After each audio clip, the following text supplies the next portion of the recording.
rules of chess is just the beginning. Chess is an incredibly deep game that you can spend a lifetime learning. So let's get started.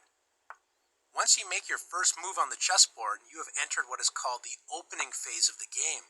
This is where you begin to develop your pieces onto good squares where they can attack, defend, and control the center.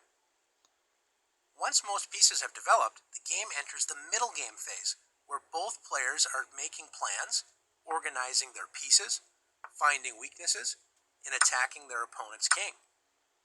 Some games end right in the middle game with checkmate or resignation.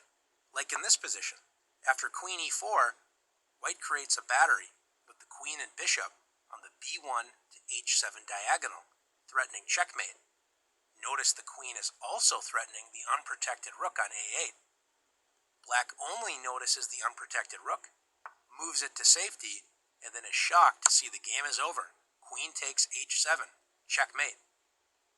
Not all games end that quickly.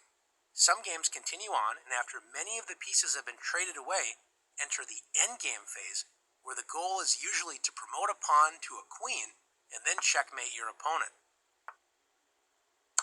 In these lessons, you will learn about each of these phases of the game in detail so you can improve your chances of winning.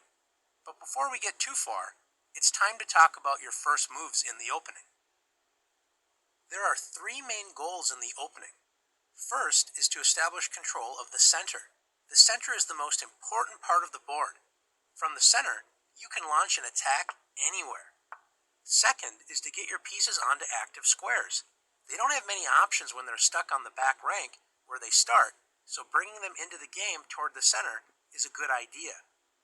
Third is to get your king to safety by castling, so the king is not exposed to the dangers of the battle in the center.